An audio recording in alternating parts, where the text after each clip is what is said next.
All right, sound newbie? I'm sure you'll be fine, but this is what I normally do when I come in and set up in the morning. I'd suggest getting here at probably 7, but at least 7:15, since you're trying to do a few things and get the hang of it. Normally you come up here. Normally these are all off, so I come in here and turn those two on, and that is normally off because of that. This should be plugged in. If it's not, just check the battery. Battery's at 100%, so that's good. If for some reason the battery is low, just take that with you so you can plug it in down the back. There's plenty of power points all down the back if for some reason it hasn't got enough battery. It'll take maybe like a minute or two when that starts to actually connect to the Wi-Fi on here. It's got its own Wi-Fi signal that comes into here. So normally just bring this up here, and then we want to come down here to the Q-pad. It'll come up. Sometimes this option's not here. It's because the Wi-Fi hasn't come on board from that yet. So wait until the Q-pad comes up and that's selected, then go connect. Then you want to pick admin. Let's wait for a minute. All right, so now you've got all this in front of you. Not sure how familiar you are with all of this, but I'll try and show you a few things that I do and in what order I do them. So first thing is up here, you'll notice that it's called a scene. Basically, it's all the settings and the pre-settings that we've set up to try and help you out. So what we'll do is we'll go into home. Nope, scenes, sorry, up here. Scenes button.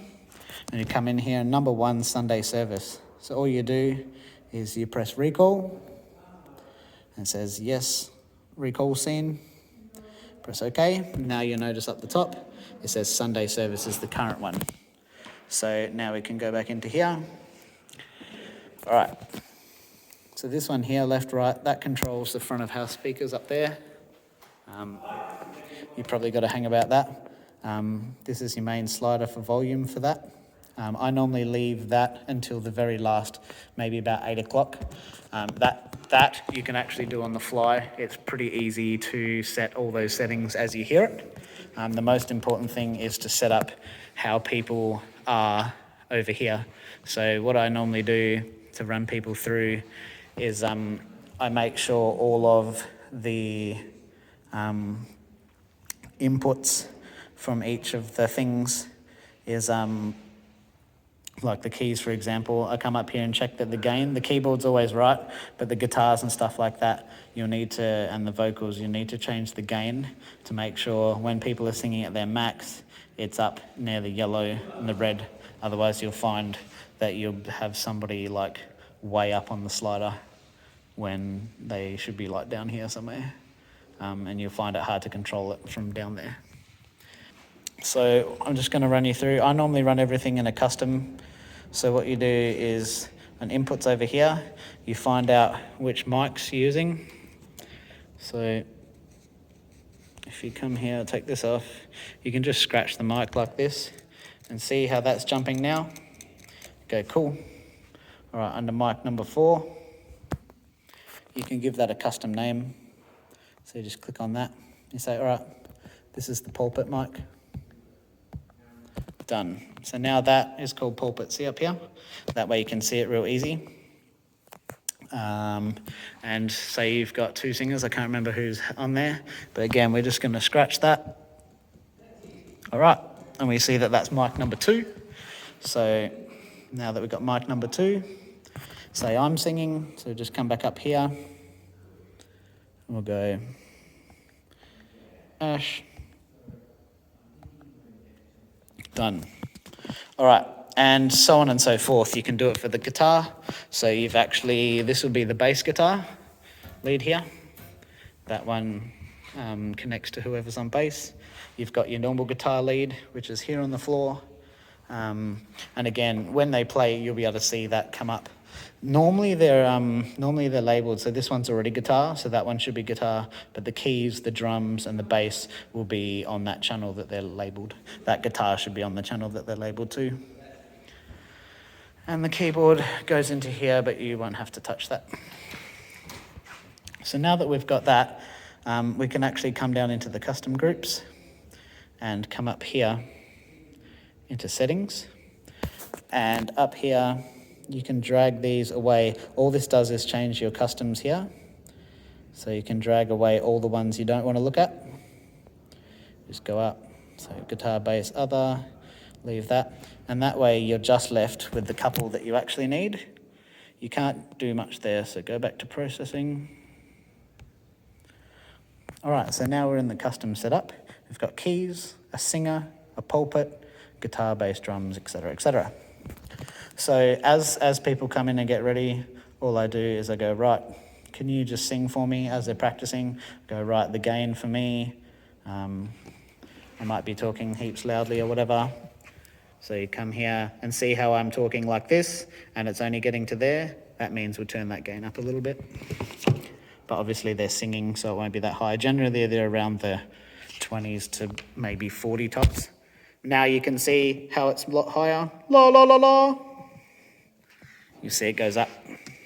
So yeah, set the gain till it's happy. And then after you've set everybody's gain, then you can come in to the fallback speakers. So you've got the piano, front, and bass. We've got, this is number 1, number 2, number 3, and number 4 is the bass up here. So that's the order that they're in. All right, so the fallbacks are here under the mixers.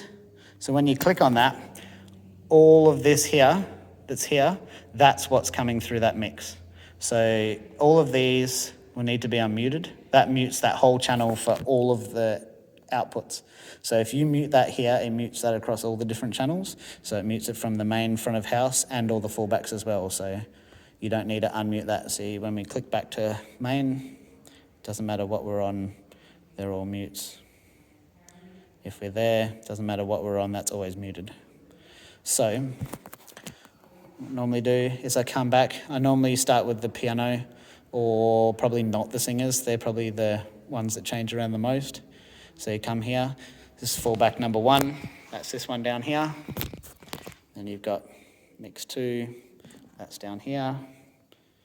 Mix 3. That's the one over here on the piano. Generally, the piano only has the piano through it. You don't really need to put anything else through it. Number 4 is the bass over there. Now the drums mix, that's what they hear through their headphones. That make sure there's no drums through that. It's important to not have anything coming, no drums through their fallback as it is. It's actually just through their headphones, and they can ask for whatever else they want, and you have to give them a little bit of that. But that won't affect your volume overall because it's coming through their headphones. And then you've got the patio. Don't worry about the patio for this Sunday. It's, yeah, pointless. And then the live stream is just set as it is. I don't normally touch that. There's a couple of other things that I want to mention. The first one is try and keep everybody as low as possible while getting what they want out of their fallbacks. If you have the fallbacks really loud, you'll have problems once you get out on the front of house speakers. Yeah, you have a lot of trouble trying to actually get them overcome it with the front of house speakers. So yeah, just try and keep all the fallbacks as low as possible while giving the people enough of what they want to hear. Particularly the piano can be quite loud through the fallback. You need to keep that nice and low if you can. Also, if we go front of house, if you click on this here, you'll see the balance there. If there's a different screen here, it's these to the side. They change all of the. You can also find this if you haven't done a custom. If you're not in the custom settings, should be roughly just there. Inputs. You should hear that with your ears. You won't find that when you're sitting out there. You should be able to hear that it's too far to the left. It's just how it is. Once the sermon almost starts, to record the sermon, basically come over here to the Q drive. If you're not on the custom setups here and you're just on the inputs, you won't find that. So all you have to do is come over to home, and you need to come down to Q drive. Normally home's just there. If you come down to Q drive, that's how you record it there. So from the custom, you click on that and you'll see the same kind of thing up here.